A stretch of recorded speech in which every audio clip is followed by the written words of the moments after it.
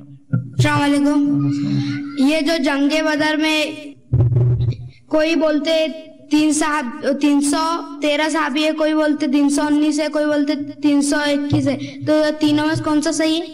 دیکھیے جنگ بدر میں جو صحابہ کی تعداد ہے، عربی میں جو لفظ اس کے لیے استعمال ہوتا ہے اس کا معنی ہوتا ہے 311 313 315 317 یا 319 میں سے کچھ تعداد تھی۔ اس کے لیے 313 کا لفظ نہیں عربی میں، عربی میں جو لفظ استعمال ہوا ہے وہ ہوتا ہے کہ 310 سے اوپر اور 320 سے نیچے کی تعداد تھی وہ صحابہ کی، تو وہ 11 ہو سکتی ہے، 313 ہو سکتی ہے، 315 ہو سکتی ہے، 317 ہو سکتی ہے، 319 ہو سکتی ہے، 300، ٹھیک ہے۔ تو عمر ابن خطاب کی جو حدیث ہے اس میں انہوں نے کہا 319 تھے ہم، کچھ صحابہ نے کہا 313 تھے، کچھ نے کہا 317 تھے، مطلب وہ تعداد کم و بیش 9 لوگوں کے یا 8 لوگوں کے ڈیفرنس سے یا 6 لوگوں کے ڈیفرنس سے تھی کہ 313 سے 319 کے بیچ میں وہ تعداد تھی۔ کسی نے کہا آگے سوال کیا کیا ہم نامحرم سے دعا کیسے نامحرم کے لیے دعا کر سکتے ہیں؟ تو یاد رکھیے انسان کسی بھی انسان کے لیے دعا کر سکتا ہے، کوئی محرم ہو، جیسے مثال تو کوئی دعا کرے اللہ امت مسلمہ کی خواتین کے ساتھ اچھا معاملہ کر، ان کے ساتھ اچھے رشتے ہوتا ہے نا، پریشان ہے بچیوں کے ساتھ اچھا، کوئی مسئلہ وہ نامحرم ہے لیکن دعا کر سکتے ہیں، ٹھیک ہے، تو کوئی انسان نام ہے۔ لیکن اگر آپ کا خاص سوال ہے کہ یہ خاص نامحرم کیا اس کے لیے میں دعا کر سکتا ہوں؟ بہت سے نوجوان ہوتے ہیں بس ان کی دعائیں کیا ہوتی ہے، کالج اسکول سے نکل گئے، کالج میں چلے گئے تو ایک خاص کوئی لڑکی ان کو پسند آتی ہے اس کے لیے پوری دعائیں، اور لڑکی کو لڑکا پسند اس کے لیے خاص دعائیں، ایسا نہیں کرنا چاہیے۔ اس لیے کیا اپنی دعاؤں کو کیوں کبھی کبھار بد دعا کی شکل میں کر رہے ہیں؟ آپ کو نہیں پتا، آپ خیر کی دعا کیجیے، اور اللہ نے ویسے حالات لائے کہ آپ کے نکاح کے لیے گھر والے تیار ہے، تب آپ ڈھونڈ سکتے ہیں لڑکیاں۔ آپ پہلے سے طے کر کے رکھیں گے کیا ہوں گا تو نہیں چلیں گے، جبکہ آپ کے گھر والے بھی راضی نہیں اس عمل کے لیے، تو بہرحال عام اعتبار سے کوئی بھی شخص کسی کے لیے بھی دعائیں کر سکتا ہے خیر کی۔ بس انشاءاللہ یہ ہم آخری سوال لیں گے تاکہ السلام علیکم، میرا سوال ہے نماز استسقاء کا کیا طریقہ ہے؟ نماز استسقاء بارش کی نماز، پہلے سوال کہ بارش کی نماز کا کیا طریقہ ہے، تو دیکھیے یہ بارش کی نماز دعا ہے در حقیقت۔ آپ گھر سے نکلیں گے اور کسی کھلے میدان علاقے اس میں جائیں گے، اس کے بعد کوئی اقامت کوئی اس میں وہ نہیں ہوں گی، امام کھڑا ہوں گا، 2 رکعت نماز پڑھائیں گا، نماز پڑھانے کے بعد وہ الٹے ہاتھ رکھ کے دعا کریں گا، ٹھیک ہے۔ اگر چادر اوڑھ کے گیا تو چادر کا رخ بدلیں گا، آپ چادر بدلیں گا تو الٹی کو سیدھی سیدھی کو الٹی آپ نے کیا، مطلب اللہ حالت بدلے، ہمارے ہاتھ کو الٹا کرتے اور دعا کرتے لوگ آمین کہتے۔ یہ نماز استسقاء کا